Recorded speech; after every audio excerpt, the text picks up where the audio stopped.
We are live. Make that a groove. All right, all right, all right. What is up? What is up, everybody? What is going on? It's your girl Jay. Welcome to my channel. We are live. We are here to talk some basketball, WNBA news. Now we're going to cover my teams that played this past week. Notre Dame, South Carolina, LSU, some other things that went on around the NCAA women's basketball world. So, welcome if you're watching live. Welcome if you are watching later. And I see Groovy was here early. What up, Groovy? What up? Let me fix my camera there. All right. Let me get some water real quick and we'll get started.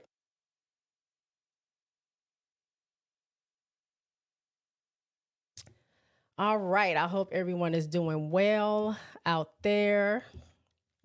And we're going to go ahead and get started with some things around the league. So I got some notes a little bit today, y'all, because a lot was going on and I wasn't going to remember all this. So as far as the WNBA, I don't know if anyone, if you guys watch the WNBA, but there was a press conference that Seattle had welcoming Nneka, and Skylar Diggins-Smith to the team. And I was only watching a small portion of it. It's about an hour long. It's actually really, really good. If you guys are fans of the W or fans of Seattle, you should definitely check that out. It's pretty, it got pretty emotional. I guess Skylar started talking about just some of the things she's dealt with trying to come back, and just, you may or may not know, there were some issues with her last team. She was with the Phoenix Mercury. There's some drama there somewhere. I'm not going to get into that. You can look that up, but it was emotional. I didn't get to all of it, but like I said, I saw clips. I mainly saw the beginning when they were talking about the reasons why they wanted to come to Seattle. Things about Skylar coming back after having her second child. She talked about how she was 200 pounds and she had to get back to her playing weight, which is 145. So she's been like grinding and being a parent at that. And it was really, really, really dope. Groovy says SDS ending comments were so sad. I don't know if I saw those. I did see, like I said, a clip of her crying. Just it's been an emotional roller coaster for her. I know Nneka talked about, as long as she's been in the league, and I kind of talked about this last week, I believe, as long as she's been in the league, this would be the first time that, she's not having to share things, share the locker room, share facilities with, another G League team or NBA team. Like the facility that they have in Seattle is just theirs.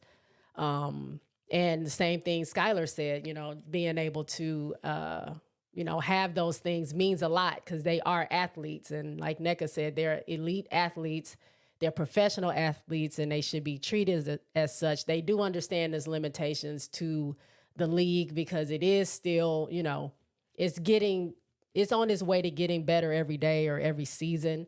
But it still has a long, long, long way to go. And she's just happy to be in Seattle now. And so with the way Skylar was talking, I'm an Aces girl. With the way Skylar was talking, I'm not going to say I was shook, but these teams are talking like they're about to give the Aces a run for their money. So I don't know. I'm so excited. I can't wait for the season to start because like it's about to be a battle. Like people do not want, and not in a shady way, but it's just competition. These teams don't want to see Aces three-peat. And so they're going to be having, everything but the kitchen sink, sent to them or aimed at them at every single game. People are going to be on their A games every single time.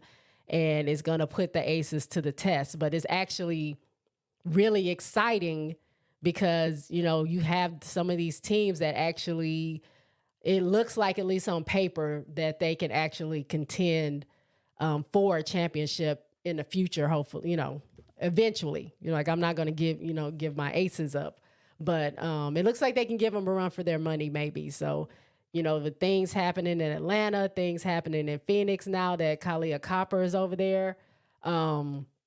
The big three in Seattle with Jewel, SDS, and Nneka. It can be, you know, New York is still there. JJ just re-signed, so she's solidified there. So they have everybody returning on their team. It might be something going on with some of these teams and aces. So I'm gonna be excited when the season actually starts. Give me 1 second, y'all. Hold on.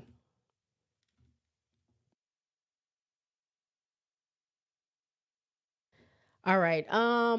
What else? Oh, so do y'all remember back in, it's probably a few weeks ago, but hold on now.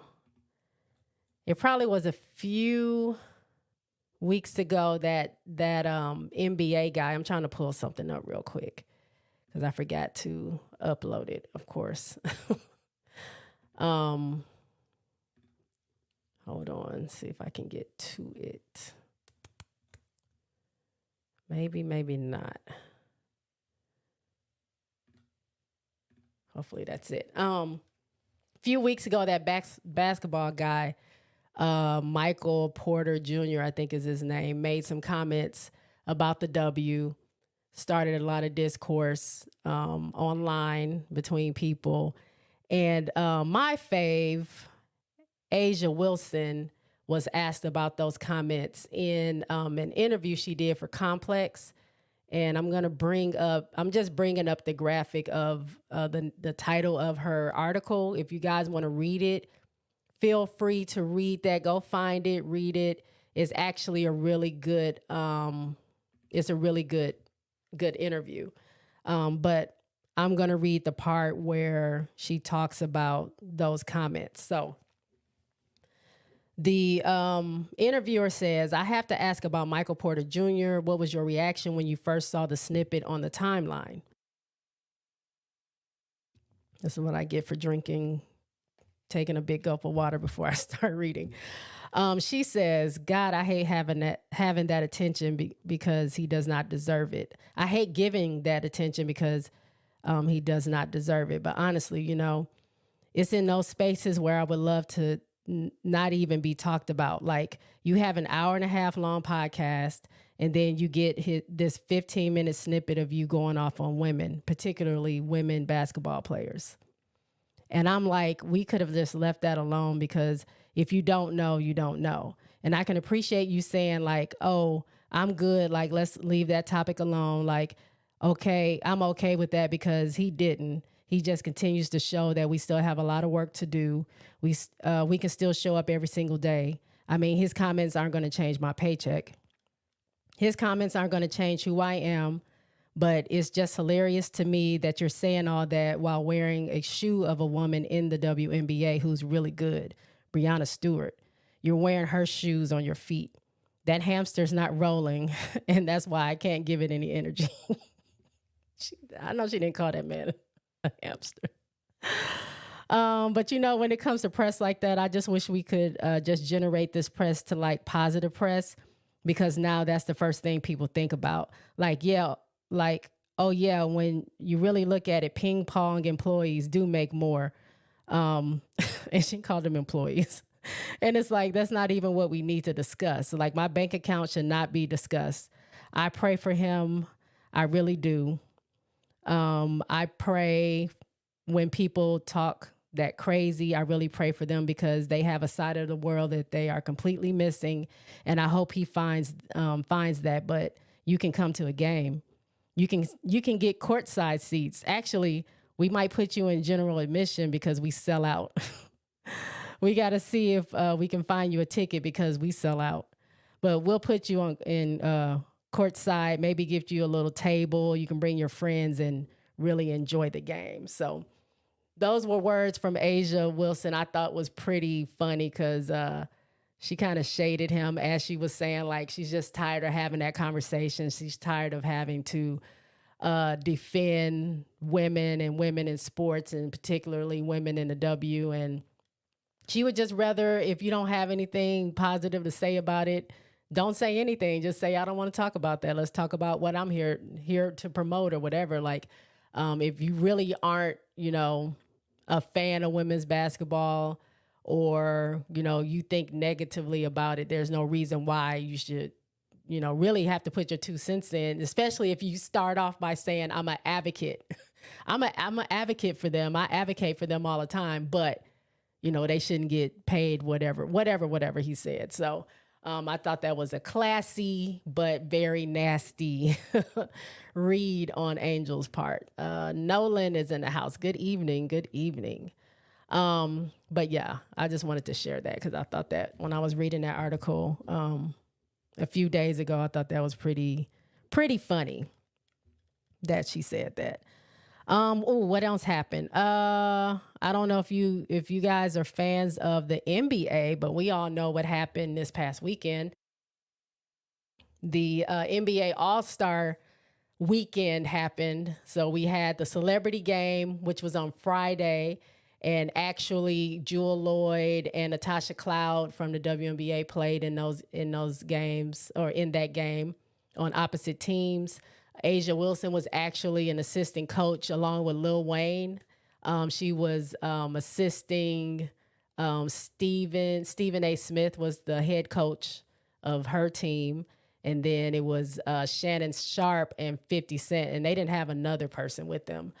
They were coaching the other team. So Shannon Sharp's team ended up winning, but I don't know if you've seen the viral clip going around of Jewel Lloyd laughing because she was on the team that won, and then she she turns around and sees Asia, and Asia's like pissed off or whatever because they lost. But they really weren't. Like, it was a celebrity game. They were not playing. Like, her team did not. I don't know if they didn't discuss the rules before time, but everything they were supposed to be doing, they did not do. Now, the coolest thing was that floor. I don't know if y'all had a chance to see that. That floor is pretty dope. It was like watching NBA Jam, like that video game from way back in the day. Watching all the graphics happen as the players are running around and stuff like that. But so celebrity game was Friday. Saturday was the big day. That was the skills challenge, the 3-point shootout, and then the dunk contest. But really the highlight of that day, and really the weekend, as I'm hearing a lot of people were complaining about how boring the All-Star game was because they scored like almost 400 points total between the two teams. But the highlight and the thing that caused the most discourse was the shootout between Steph Curry and Sabrina Ionescu. And I don't know. I don't know if I mentioned this last week or whenever, but I was iffy about it because I didn't know what kind of energy it was going to bring. Because you have those people who aren't fans of women basketball, and they're going to be negative no matter what. They're going to have something to say no matter what. And then you're going to have the fans of women's basketball who, do support, but are kind of hyper sensitive to anything that's being said on the other side. So it's kind of polarizing in a way. I think the NBA and WNBA tried to come together to just promote, help the W promote itself.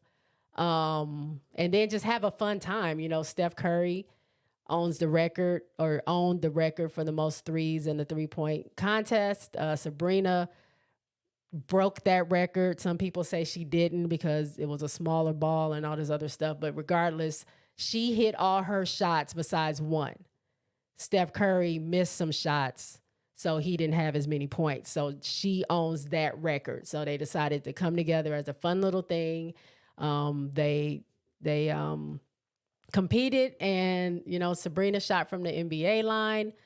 She ended up with 26 points, and 26 was like the main number. A lot of people were hitting. A lot of NBA players who were in the actual contest were hitting that number, and then Steph Curry, I believe, got 4 more points than her. He ended up winning this belt that they have, and rumor has it, and I don't know if they're going to actually have it happen, but rumor has it that this summer, July 20th or whenever, the All-Star game is July 20th, but that weekend in Phoenix is the WNBA All-Star weekend. Steph Curry, they may do a rematch there, but I don't know. I don't know if that's going to happen or not. So we shall see. It's just been a lot of discourse, and I don't really feel like going into the back and forth with people about that. So I thought she did great. I'm mad because they made me root for her, because as an Aces fan, I don't care too much for Sabrina Ionescu. But as just a fan of women's basketball, I rooted for her because, we got to support. All right. So moving on, let me get this out of here. Let's talk about some NCAA women's basketball, because that's what we're here for, right? There was this one thing. So first and foremost, last week, Caitlinclark, of course, we know she hit the record, or took the record Kelsey Plum originally had the record. Caitlinclark broke that record with 3,528 points. I think she's in the 70s now because, she scores a lot of points. She scored 41 points that night. She got the 8 points she needed within the 2 minutes of the game. And then, of course, the video that's going around is that her 3,528th point was part of a three-pointer that she shot from, the logo. That's her claim to fame, the logo 3. So then she went off for 41 points. And she will, there's some other records out there. I don't have them written down or anything, but there's the men's record. There are 2 records that by women that weren't recorded because the NCAA women's wasn't recognized. So even though they played in college, it really wasn't a league. So they didn't record those numbers. So Kelsey officially owned that record. But if you go back into history, there's 2 other people that have, I think Lynette Woodard had 38, if I'm not mistaken, 3,800 points. And God, I forgot the other person's name. Is it Rosie? I should have looked it up, but she had 4,000 points. Now these 2 women did not have a 3-point line, so they got all theirs by 2s. But the way Caitlin shoots, I think she can get it. I don't know if she can get to 4,000 this season, but I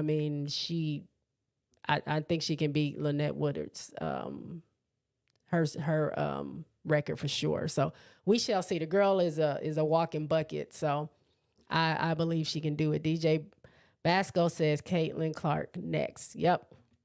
So congrats to Caitlinclark. She got that title. Now I think she said her focus is let's win some games, get in this tournament, and their goal is to make it to the championship game. So we shall see how that goes. They still have 5 more games before the tournament starts, and then it's tourney time. Now I'm excited about that. So we'll see what's going on with that. Let's see. There was some little thing, and I'm not even gonna bring that up because that's just more drama I think somebody made up to try to get KP and Caitlinclark at each other's throats. So I'm glad they didn't bite that rumor. I think I want to start really quickly with Notre Dame. My girl Hannah Hidalgo, her last couple of games, she's been struggling a little bit. And the thing is, she's kind of having to shoulder most of this team. Like I've talked about before, a lot of their main players are hurt. Now, she does have a good supporting cast.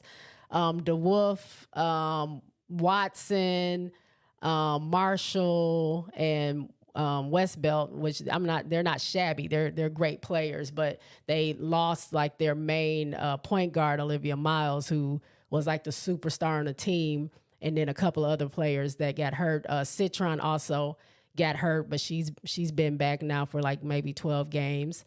So it's, they're trying. They're doing well, but, it's certain times they slip up. And if Hannah is not having a great game, that makes, somebody else has to step up. And if they don't step up, they don't win. So they did win over Duke yesterday. I didn't get to finish watching the game because they love to have my games on all at the same time. So LSU and Notre Dame were both playing at the same exact time. And I was flipping back and forth, and I just ended up watching LSU just to see what they were going to do. But on my TV, I have a split. Like my TV allows me to watch 2 or 3 games at the same time. I don't know if y'all have seen that, the little split screen, or it'd be 3 games. I don't see how people do that. I tried to do it. I couldn't concentrate. I had to just leave it on one game, which was LSU's game. So I did see that they beat Duke 70-62.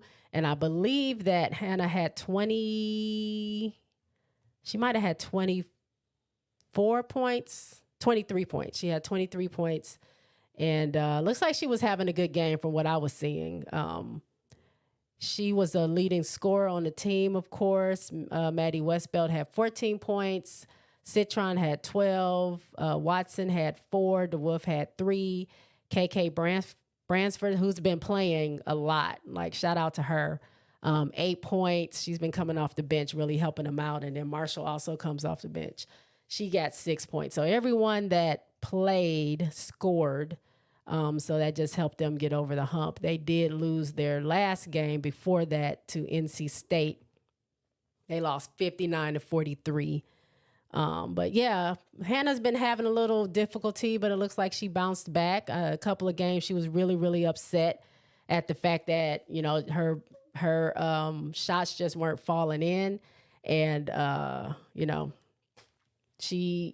you got to play through that. She is a freshman. We got to understand that she is a freshman. She's taken a lot of responsibility, and she's been really handling it well and answering into the call. So it's going to be some growing pains. It's going to be some times when your shot isn't falling down.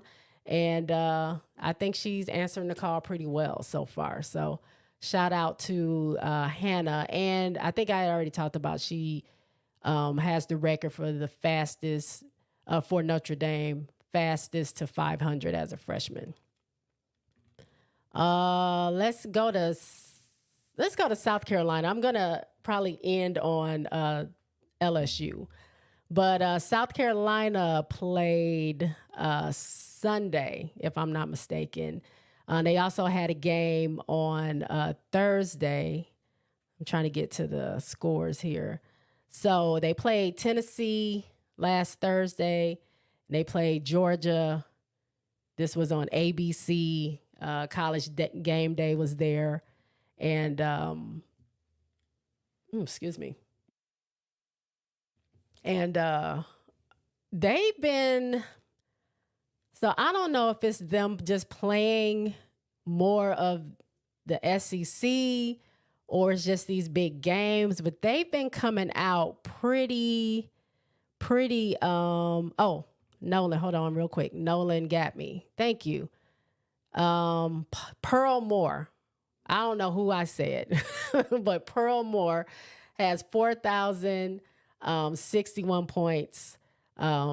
For those of you that don't know what I'm talking about, I was talking about Caitlin Clark's record, and I was saying there was 2 other people that have larger points for their record, but the NCAA, they weren't recognizing NCAA at the time, so it's not on the record books per se.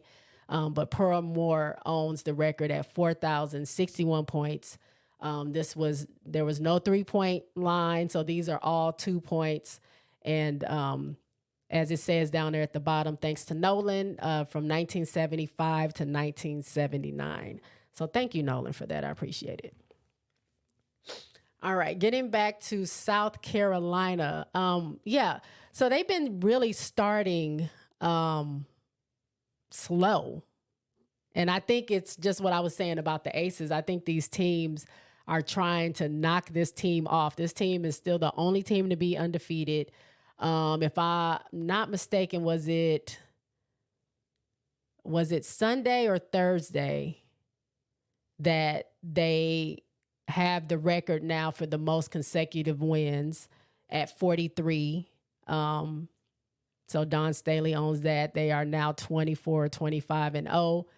And people are coming at them. People want to take down this number one team, so they're throwing everything at them that they can, and they're sticking with them. And I don't know if it's just, we got to also understand that South Carolina is they're a new starting five. They lost all 5 of their starters last season. So they're starting with not a whole new team technically, but a whole new starting 5. And, there's a lot of young players on that team. Sorry if y'all hear my dog. He's crying. I might have to pause real quick to let him out. But they what was I saying? Oh, they have a young team.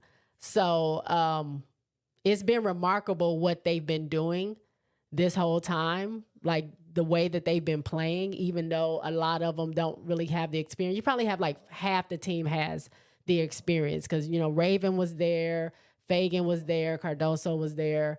Are you going to make noise the whole time that I'm trying to talk? Like y'all can see my dog. He's acting crazy.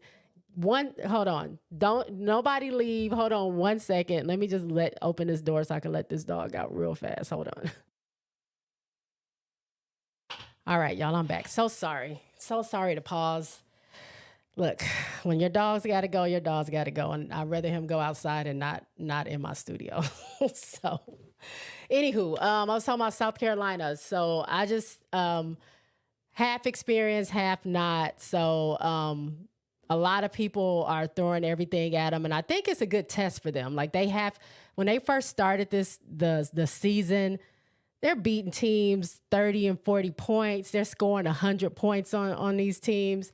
It didn't seem to be like a huge challenge. So now that they're getting into their SEC play and getting closer to the tournament, and they're battling these good teams, and not to say these other teams that they blew out weren't great or good, but they just couldn't outplay South Carolina. But these other teams are coming in, like your Tennessees, your Georgias, Ole Miss, Auburn, like they're coming at them and they're sticking with them through the first, at least the first half.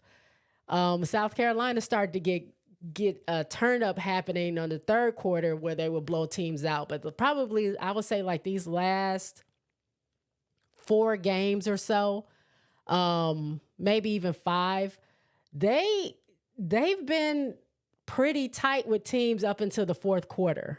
And I really like attribute that to them just having a deep bench and those players being able to play and just tiring out the other team. Because, Dawn starts her rotations pretty early. And nobody really plays like a crazy amount of minutes more than anybody else. So they keep it pretty even. Well, not super even, but even enough to where nobody's really tired. You're not using 1 or 2 players for a long period of time. So by the time we get to the fourth quarter, these teams have really like put their all into it. And Don's like, hey, we got fresh legs. Just let's go. Turn this defense up. Let's quit playing around and let's end these games. And that's exactly how these games have been ending, because Tennessee, I think they were tied, what was it, 48-48 up into the fourth quarter. So they were tied going back and forth. Lead changes the whole game up until the fourth quarter. And then that fourth quarter happened and it was a wrap. Same thing with Georgia. Georgia back and forth with them or very close. And fourth quarter again, they turned up. Now they do, some teams get into foul trouble. You got to understand, like, you might be guarding Cardoso, and even if you get her, now you got to guard Watkins, or now you got to guard Fagan, or now you got to guard Chloe Kitts. So the fouls, like, you're running out of people to guard these people that they have plenty of. It's like they just keep coming at you. So I don't know. They play Alabama next, and then they have University of Kentucky coming up on, I think that must be Sunday, because they usually play Thursdays and Sundays. But I don't know. I'm looking at this schedule. They have Arkansas after this, and then Tennessee. It looks like they end on Tennessee. Tennessee gave them a very close call, but so did Duke and North Carolina when they played them back in the earlier in the season. So they end on Tennessee. Honestly, I don't see them losing. I don't see them losing to Alabama, Kentucky, Arkansas, or Tennessee. Not to say that they can't, because anything can happen, but I definitely don't foresee that. And then their tournament, we're in March Madness, starts March 6th. And I cannot wait. I can't wait. So we got a couple more weeks of games, and then the tournament starts. So some standouts. Raven's been a rebounding machine. I'm trying to see which one it is. Was it Tennessee? And I'm looking at this box score right now. That's why I may not be looking at the camera. Raven had, and I'm going to share my screen. Raven had 15 rebounds the other night against Tennessee. 15 rebounds, which is crazy. And I think Raven's like they're around like, she's around like 5'8", 5'9", something like that. She got more rebounds than Cardoso did. She led the team in rebounds, as y'all can see. She only had 2 points, but she was on the defensive end. She had 12 defensive rebounds, 3 offensive rebounds, 5 assists, and a steal. So even though she didn't have a great points day, 15 rebounds, like, you're getting in there with everybody else and getting those rebounds. I think that's phenomenal. Ashlyn Watkins has been turning up. She had 14 points, 10 rebounds against Tennessee.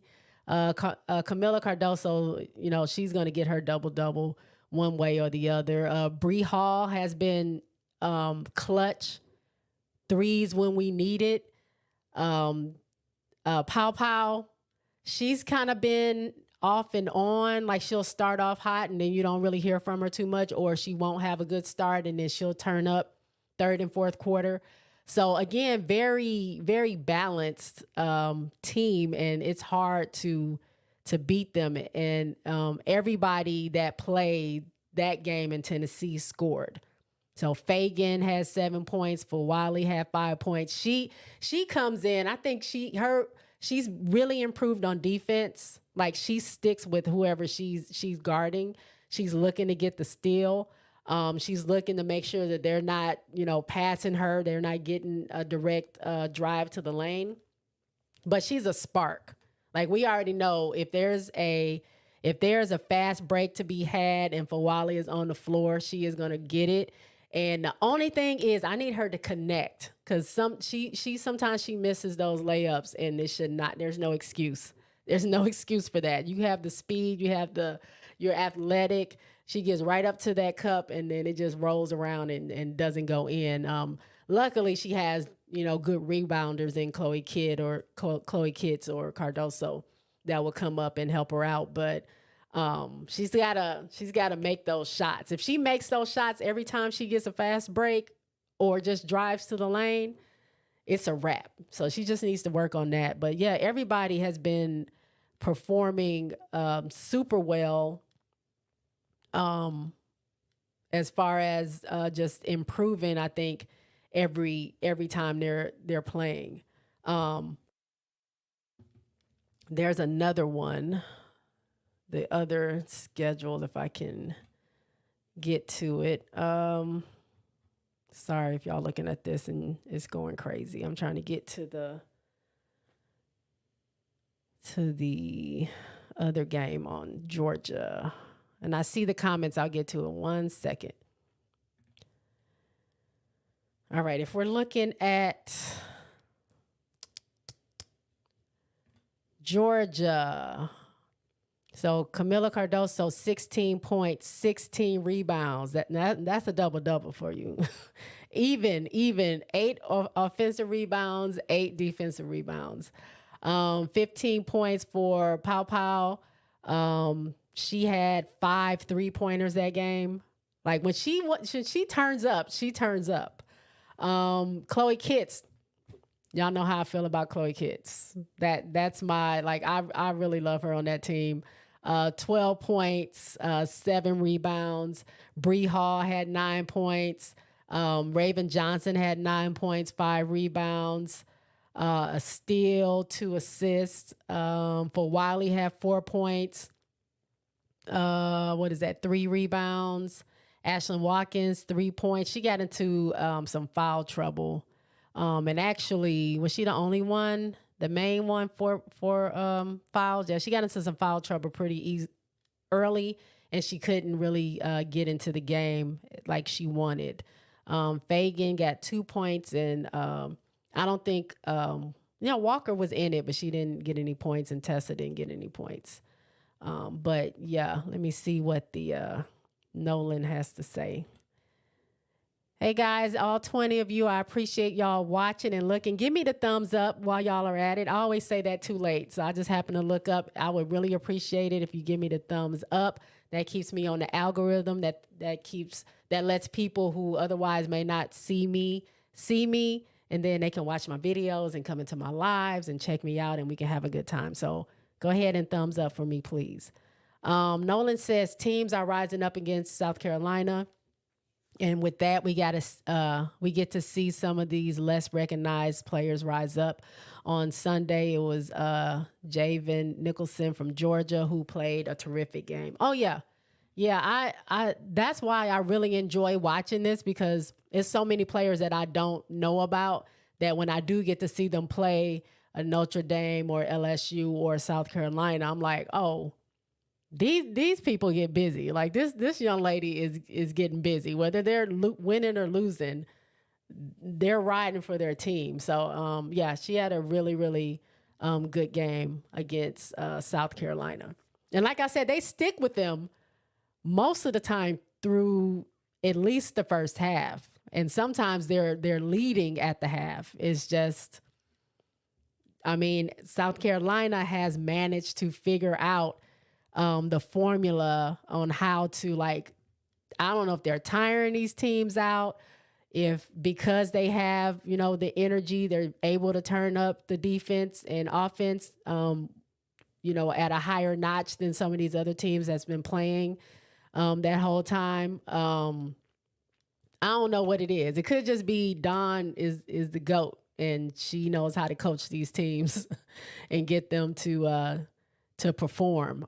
So I hope that if they end up being undefeated this season, that they can ride this out and make it to the championship game, because I know they were undefeated last year. And of course, we all know they lost in the Final Four against Iowa, which they could have won that game, to be honest. And I already talked about that, but they definitely could have won that game, and it was too many mistakes near the end of the game. But I would like to see them get another championship. I think this team, the way it's been performing, deserves it.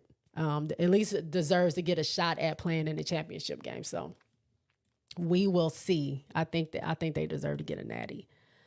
I think that is it on South Carolina. Now, I just exited out what I needed to have up here, but let's go to LSU because these, especially this game yesterday. This game yesterday was pretty. It was good, but it got spicy. Hold on, let me see if I can bring up. I'm gonna bring up the box scores, but now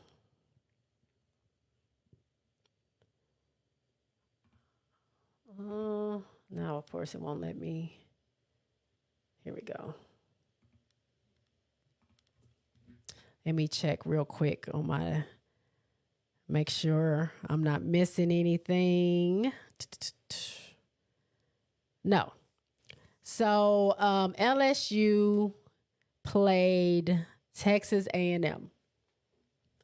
Texas A&M University. And when I tell y'all that was a spicy little game, that got spicy. What quarter was that? I might be able to show y'all a little bit of it. Hopefully I don't get hit with a copyright. But on YouTube, I don't know if y'all saw the game or not, but it all started from a block from Angel Reese.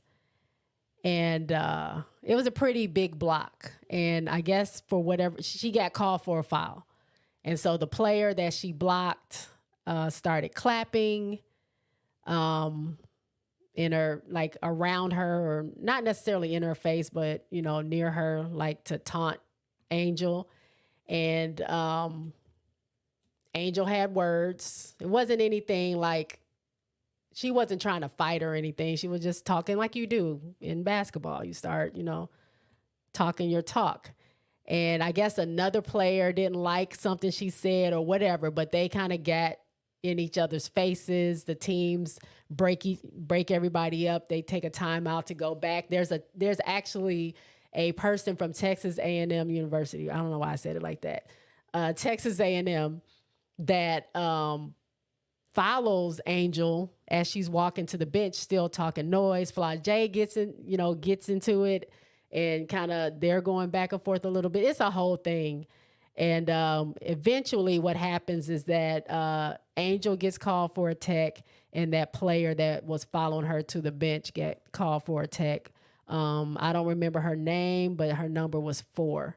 I may be able to find it when I bring up this box score, but that started that. And then as they're still heated, another situation happens where, like, literally this player, what is her name? Because she was going off. She was a great, she was helping A&M a lot. Let me see if Barker.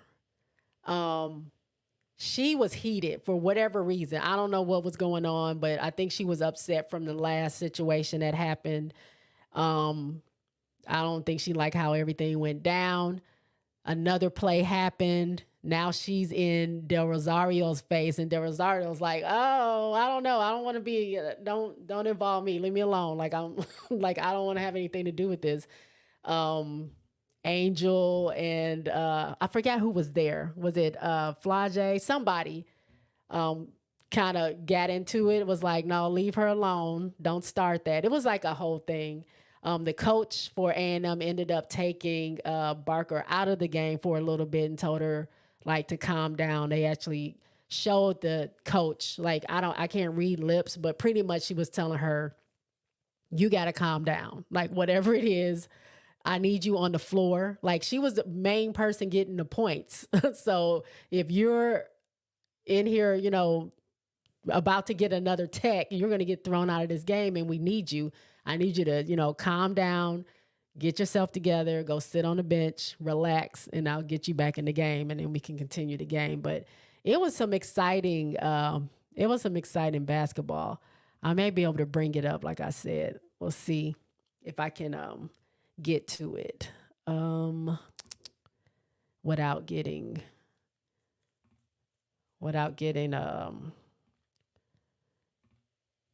I still might get a copyright, but we'll see. I'll share my screen. All right. I'm going to bring it up. There we go. Hopefully y'all can hear it. Maybe not. Maybe you don't need to hear it. But this is, and actually maybe if I take the volume out. So as you can see, 4 has the ball. Angel blocks her. She thinks she has a clean block, but she doesn't. She gets called for a foul. And then that player starts talking noise to her. There's 4. So 2 is trying to hold her back. 14 still talking. 4, I don't know why she's involved, but she's talking to Angel, as you can see. Angel's saying, hey, she's in my face. The assistant coach comes over. Flage is coming over, like, leave Angel alone.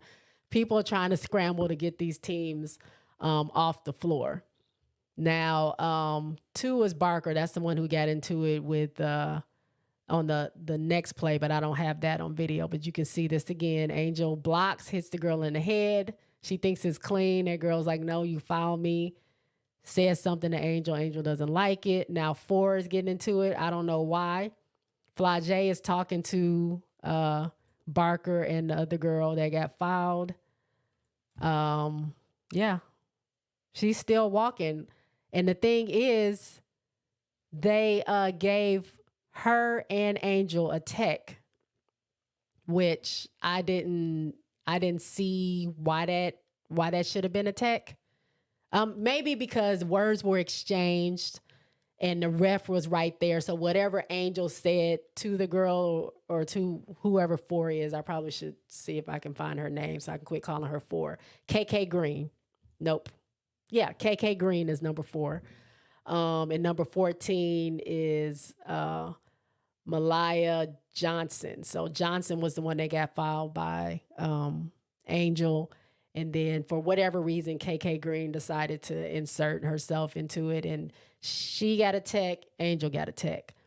And honestly, like throughout this game, like Angel had 4 fouls. Van Lith had 4 fouls.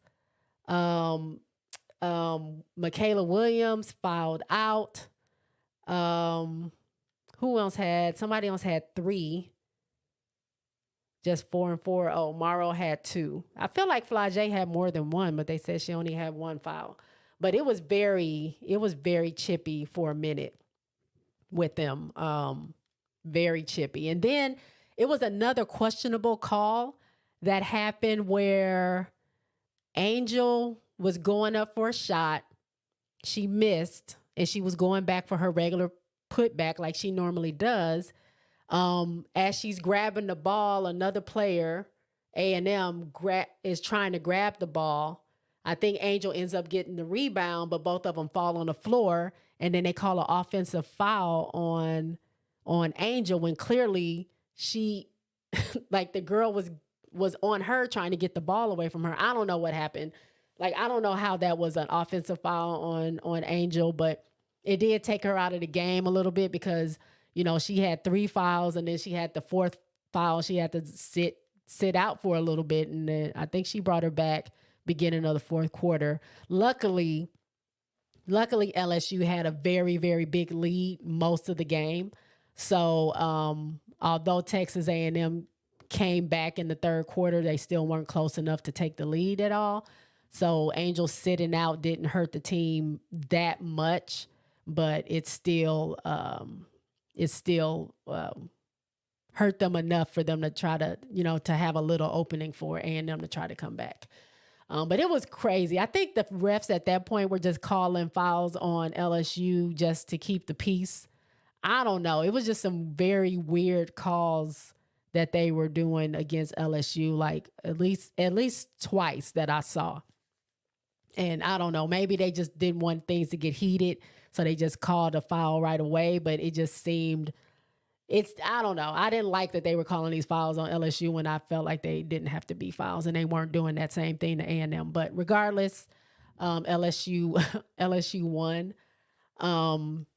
I think, and also this game, Moki started her rotations way earlier than she normally does. Poa is definitely, I I think she's solidified as coming into the game early, taking over the one and sliding Haley over to the 2 guard. And it's been working for them. I think that is what they might end up doing. And then she kind of rotates out Haley, Michaela Williams, and Flage around to, whatever is best needed for them. Flage is similar to Fulwiley to me. Flage is the flash. She's the energy. She's going to Euro step you to death. Like if you're not in that right place, she will sidestep you so quick and get to that basket and score every single time. She is great at driving to the basket. She is great at fast break points. She can also hit you with a 3. So she's the spark when they're having a little lull. If they're really like doubling down on Angel Reese, Flage is a good backup for Angel in that way. If Anissa Morrow isn't doing her thing. Now, that's another person. The same way I feel about Chloe Kitts is what I feel about Anissa Morrow. It's just something about her as a player that I have a soft spot for. By the way, Anissa Morrow she's over 2,000 points and 1,000 rebounds. She just hit that milestone this past week. She is the only non-senior to have those stats right now. I think Angel Reese is on her way to she might be 34 points away. At the beginning of the game, she was 44 points away from 2,000. How many points did she get? Where's Angel Reese? 30, so she's 32 points away from her 2,000 point. She has 50 double-doubles. That was a record or a milestone that she hit. So, I mean, these women are playing their hearts out, and I love it. I'm going to show these box scores real quick. And the only thing is Poa gets into foul trouble, it seems like, a lot more than she should, and that takes her out of the game. Again, LSU had a huge lead, so that didn't really hurt them too much. But if they're going into the tournament, she's really going to have to figure out, make better decisions. I will say that, and she will take the charge, but a couple of those turned into blocking fouls and not charges. So she's got to be careful, making sure she's set when she's like trying to get that charge call taken, so it doesn't go against her. But she got into foul trouble. So Angel was four fouls, like I said. Poa was 4 fouls. Michaela fouled out. It was just a lot happening, and Poa ended up with 4 points. I didn't even share that. Sorry, I thought y'all were looking at this. Poa ended up with 4 points, 1 rebound. Van Lith. Now she was hitting a cup. I think she hit 1 3. Yeah, she hit 1 3. Perfect from the free throw line. She had 10 points. Her turnovers, she had 4 turnovers. The one thing that I notice about Haley Van Lith is when she's running the point, I hate to say it. Because I know it's not easy to go to a different position than you're used to. But it is sometimes she's good, but it is sometimes where it's blatant that she's not comfortable running the point. She doesn't know where her teammates are. She doesn't know where she's going to pass the ball. She doesn't quite know what she's going to do. And those other teams see that, and they immediately trap her. They immediately double her. They immediately like put pressure on her to figure out what she's going to do with the ball. And it usually ends up in a turnover.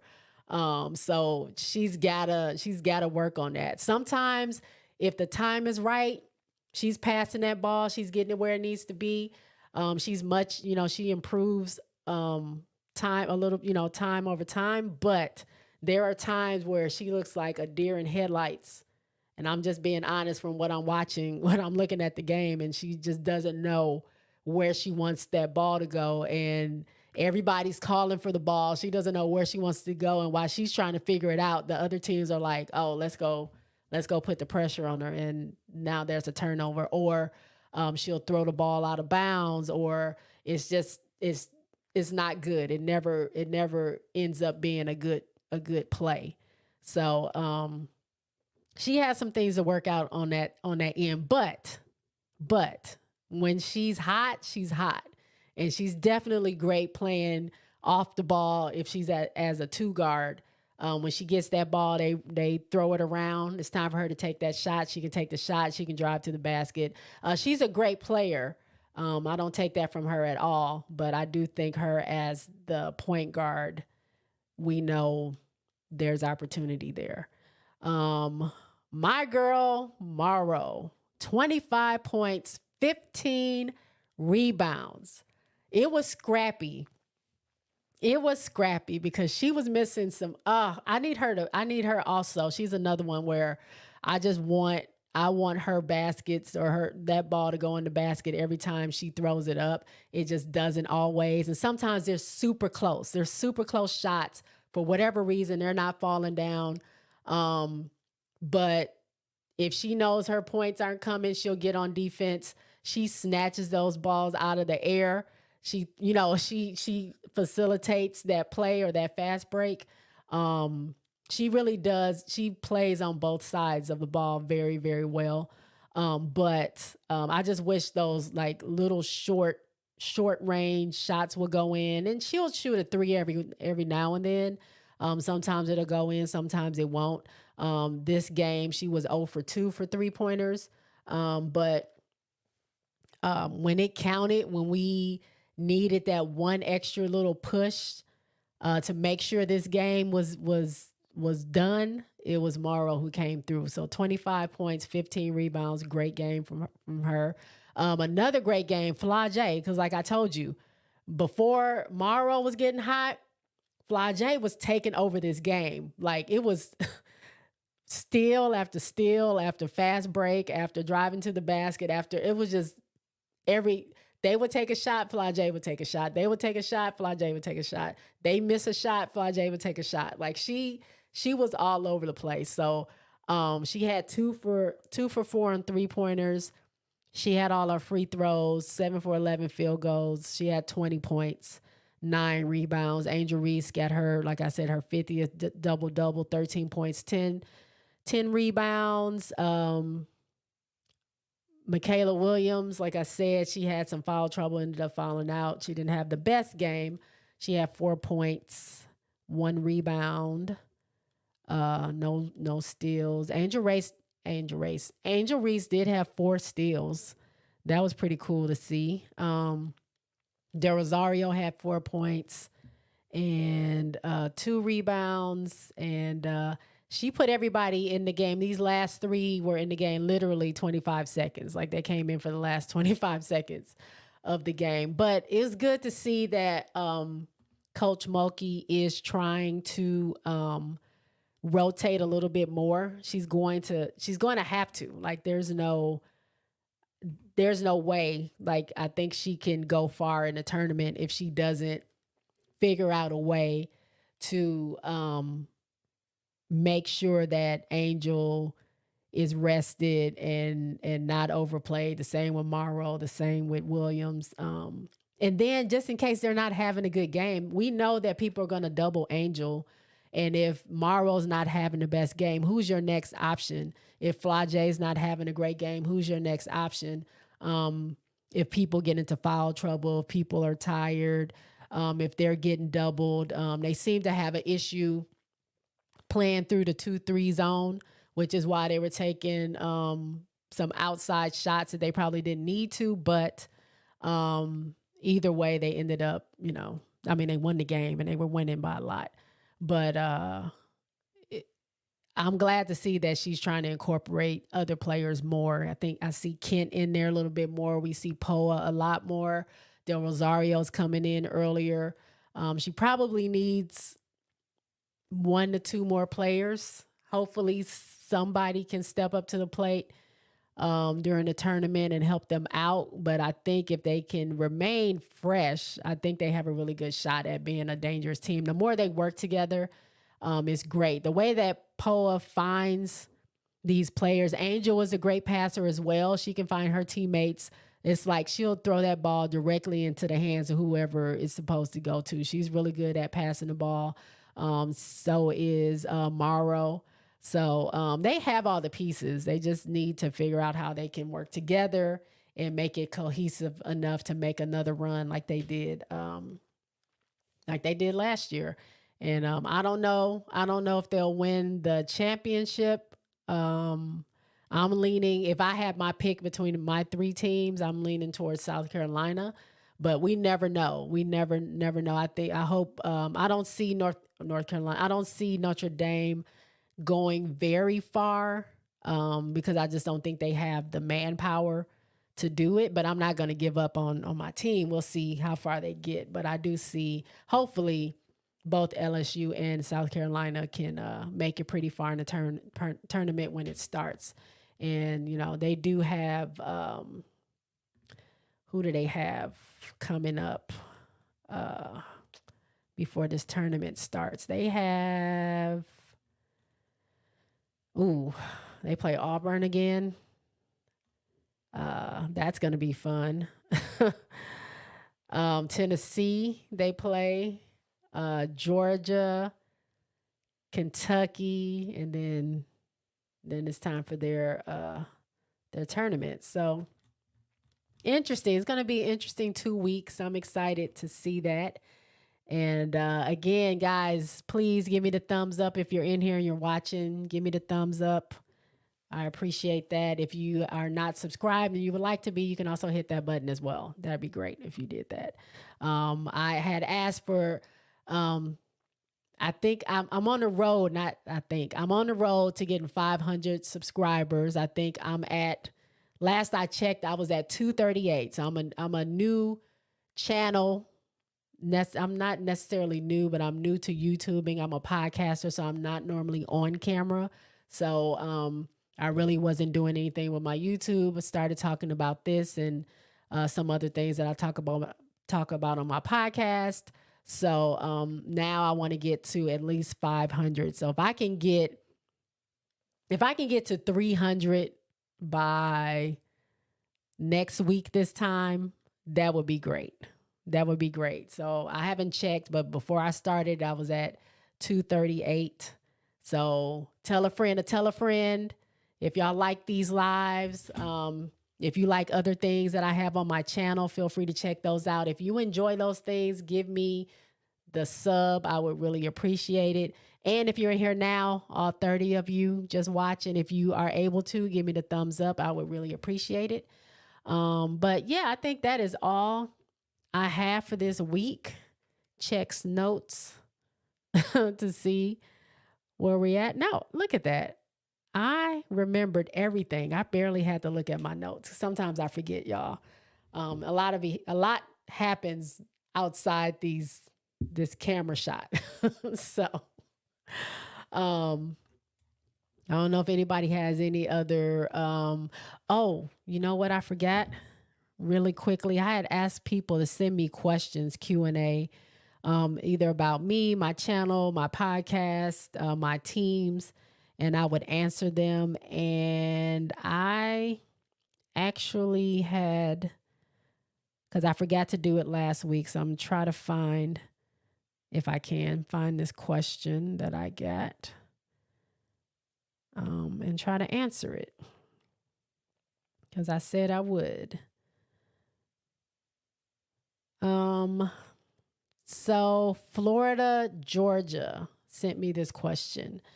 They said, as a new NCAA women's basketball fan, I'm only 11 months in since the tournament last year. I'm curious if you can enlighten me on the level of off-court secrecy or protection in the NCAA women's basketball. It's nice, but it's definitely different from college men, from the 90s Michigan's Fab Five to Cam Newton's laptop theft at UF in 2008. Cormani slacking in Coach Prime's practice at Colorado in 2023 to ESPN 30 for 30 about the 1980s. University of Miami. This is a lot. So pretty much, I'm going to try to sum it up. Pretty much, there's been a lot of talk. We always hear about things happening in the men's game.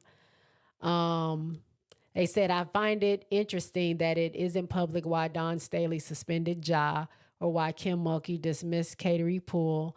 I think it's even more surprising after all these years, it's still not public why Kim Mulkey kicked Alexis Morris off her Baylor team. That was like 3 or 4 years ago. Both Kim and Alexis won't say. It seems as if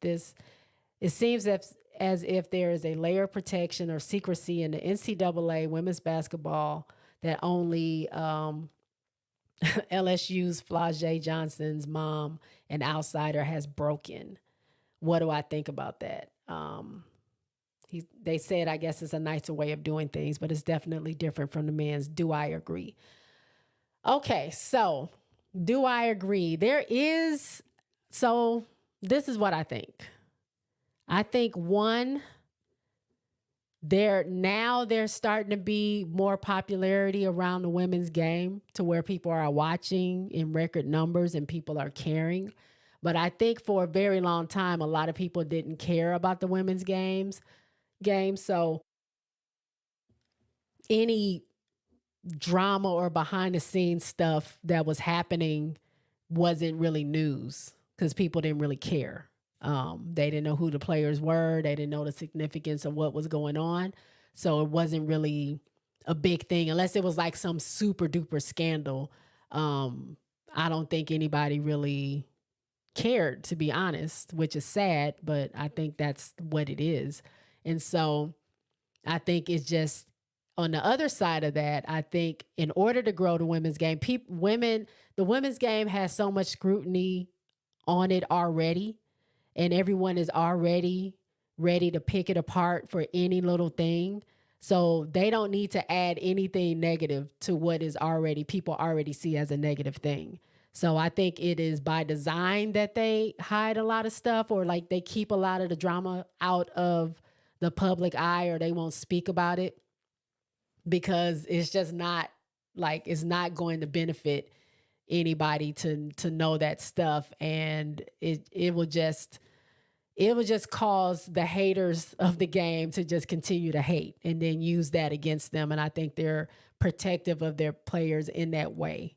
Now, I don't necessarily agree with how Kim Mulkey handles things, but I mean, I'm not a coach, so I can't speak on why she did that or why she answers the questions the way she answers or why she's so vague.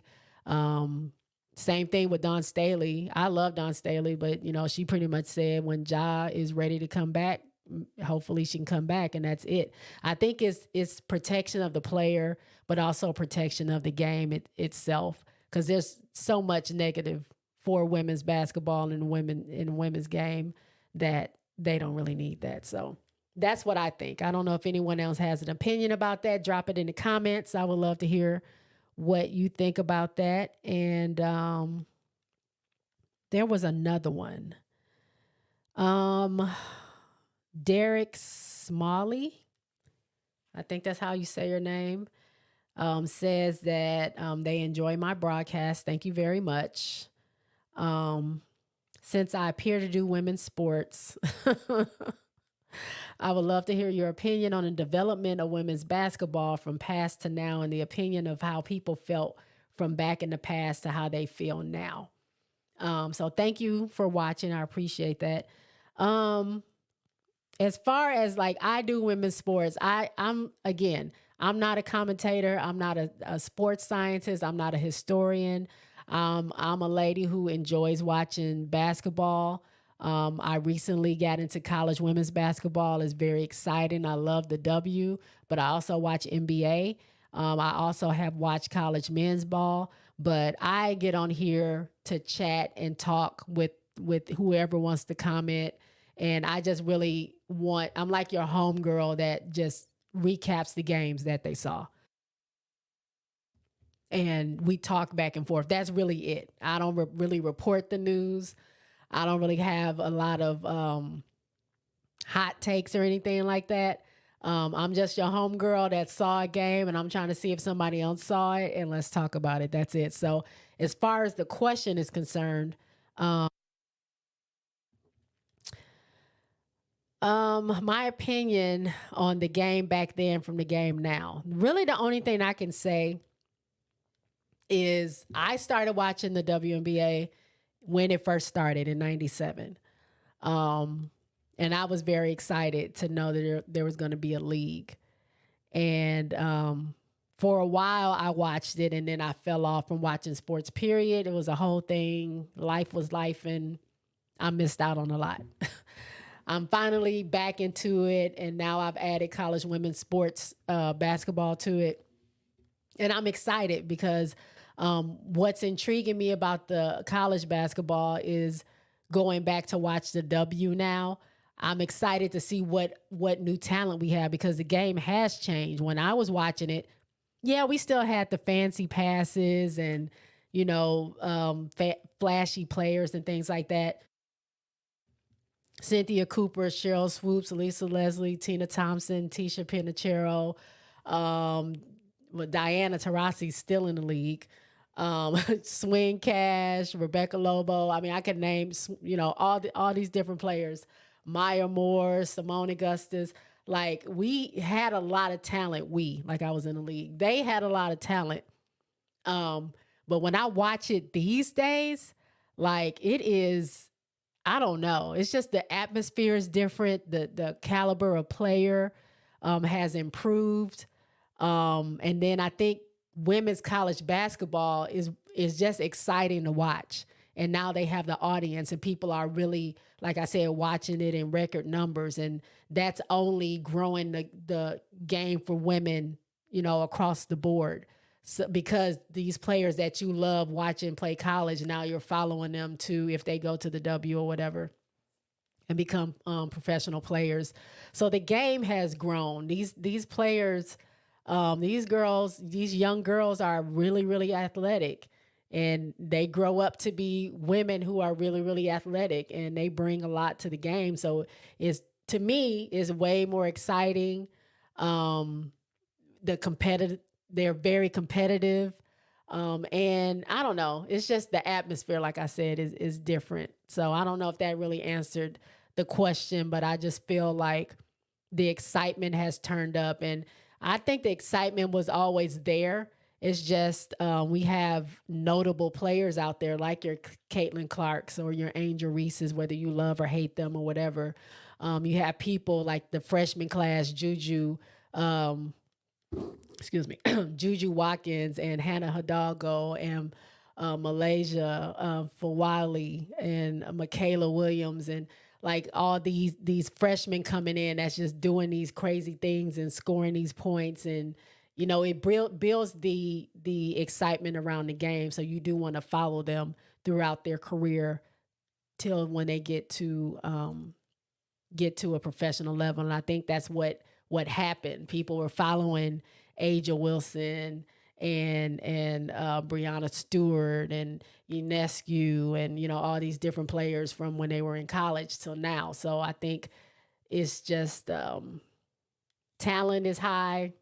Skill is high, excitement is high now, so it's super dope to see the growth. And it's on TV. When I was watching WNBA basketball, we barely got a game. We probably got a game. I think they used to come on Sundays or something like that.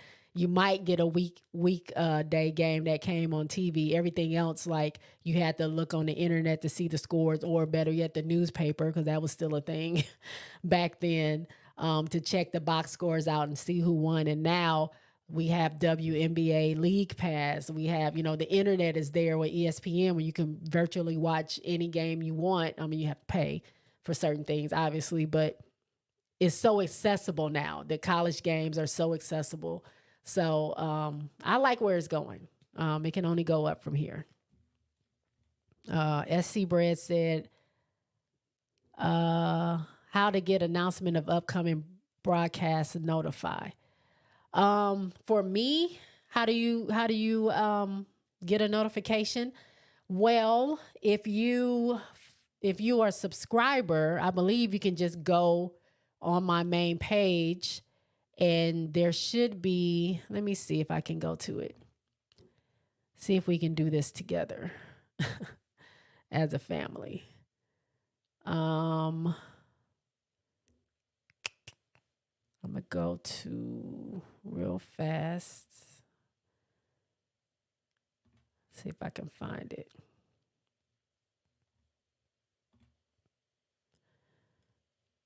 Okay, so if you go, I'm going to share my screen real quick.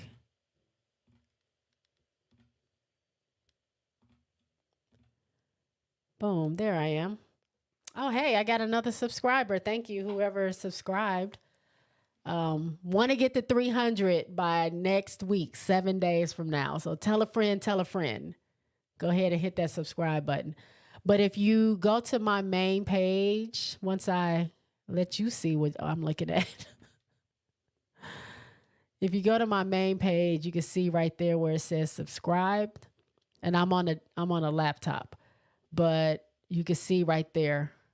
If you hit the bell, that'll give you all the notifications anytime I post anything, anytime that I'm going live, anything like that. That'll give you the notification. If you do personalized, I think is only going to give you a select notification.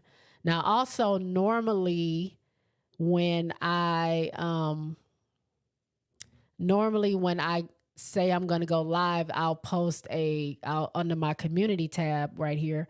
I'll make a post the day before or the day of saying I'm going live. I'll have a link, as you can see right there, to the actual live event. And if you click on that, it'll take you to that page, and then you can click on notify me, and then it'll notify you when I go live.